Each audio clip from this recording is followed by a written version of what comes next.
This is Tim Bryce with my column titled Music in the Workplace. In the poem The Morning Bride, written in 1697 by William Congreve, he said, "Music has charms to soothe a savage breast, to soften rocks or bend a knotted oak." No, it is not beast. It's about how music affects the human soul. Recently I left work one evening and my head was swimming. Frankly, I was in a foul mood.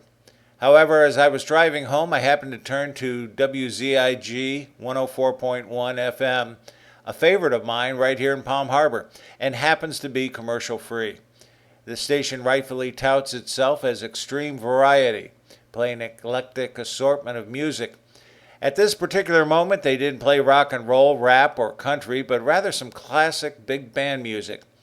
I know quite a few songs from this era, but not the one playing on the radio. It featured some excellent work on clarinet and trombone. More importantly, the melody was just the tonic to snap me out of my mood, and I began to relax and enjoy the day.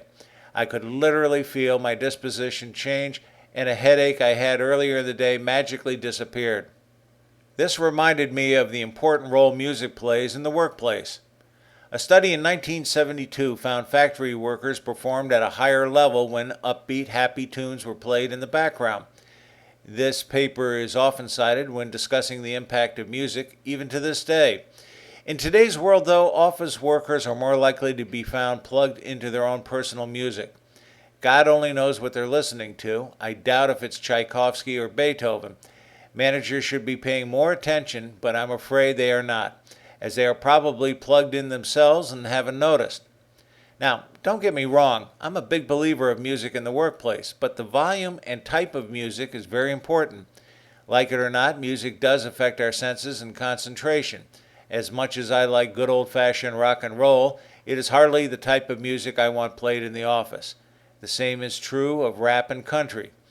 We may like such music personally, but I don't think it is wise to play it in the office.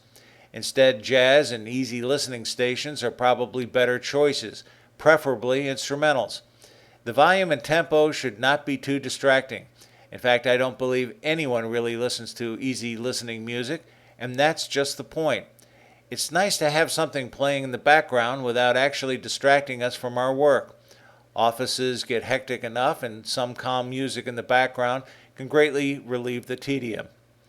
Any manager who allows workers to plug into their own music is asking for trouble. Basically, they're abdicating control over their environment.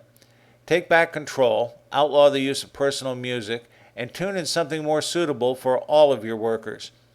Yes, music has charms to soothe the savage breast. It also is a smart way of controlling the tempo and mood of your workers. Friends, keep the faith.